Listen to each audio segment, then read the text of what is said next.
Batman here. Tonight I'd like to read Alexander and the Terrible, Horrible, No Good, Very Bad Day.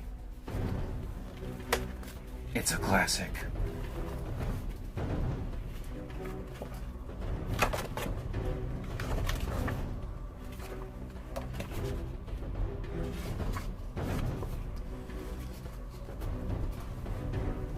I went to sleep with gum in my mouth, and now there's gum in my hair.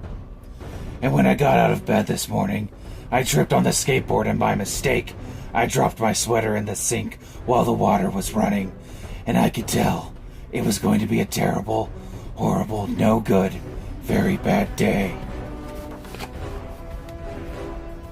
At breakfast, Anthony found a Corvette Stingray car kit in his breakfast cereal box. And Nick found a junior undercover agent code ring in his breakfast cereal box. But in my cereal box, all I found was breakfast cereal. I think I'll move to Australia. In the carpool, Mrs. Gibson let Becky have a seat by the window. Audrey and Elliot also got seats by the window. I said I was being scrunched. I said I was being smushed. I said if I don't get a seat by the window, I'm going to be car sick. No one even answered. I could tell it was going to be a terrible, horrible, no good, very bad day.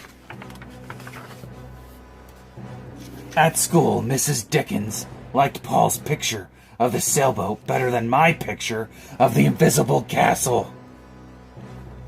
At singing time, she said I was saying too loud. At counting time, she said I left out 16. Who needs 16?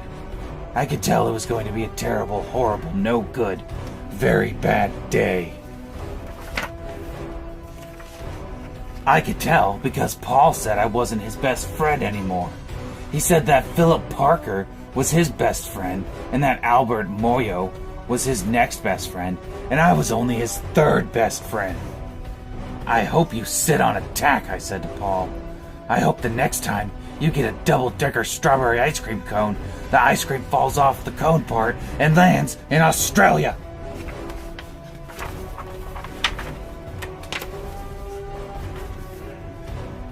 There were 2 cupcakes in Philip Parker's lunch bag, and Albert got a Hershey bar with almonds. And Paul's mother gave him a piece of jelly roll that had little coconut sprinkles on top. Guess whose mother forgot to put in dessert? It was a terrible, horrible, no good, very bad day. That's what it was. Because after school, Mom took us all to the dentist, and Dr. Fields found a cavity just in me. Come back next week and I'll fix it, said Dr. Fields. Next week, I'm going to Australia. On my way downstairs, the elevator door closed on my foot. While we were waiting for my mom to get to the car, Anthony made me fall where it was muddy. And then when I started crying because of the mud, Nick said I was a crybaby.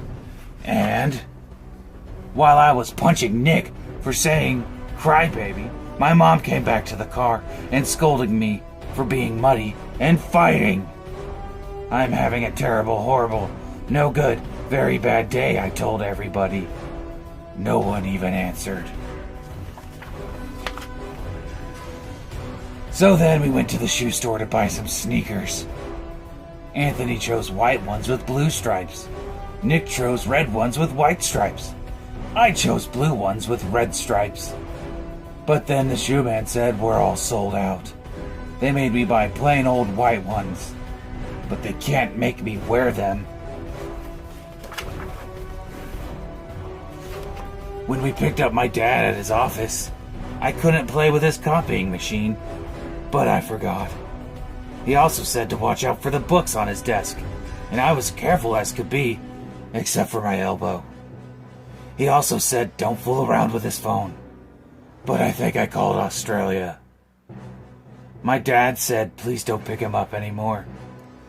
It was a terrible, horrible, no good, very bad day.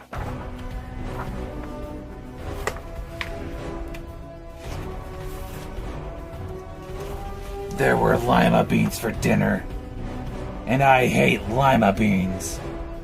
There was kissing on TV, and I hate kissing. My bath was too hot. I got soap in my eyes. My marble went down the drain, and I had to wear my railroad train pajamas. I hate my railroad train pajamas. When I went to bed, Nick took back the pillow he said I could keep, and the Mickey Mouse nightlight burned out, and I bit my tongue. The cat wants to sleep with Anthony, not me. It has been a terrible, horrible, no good, very bad day.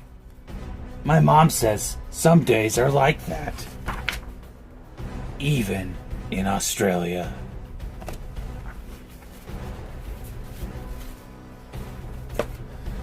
I usually have a terrible, horrible, no good, very bad day when the Joker breaks out of Arkham. But then it gets better because I put him back in. Batman out.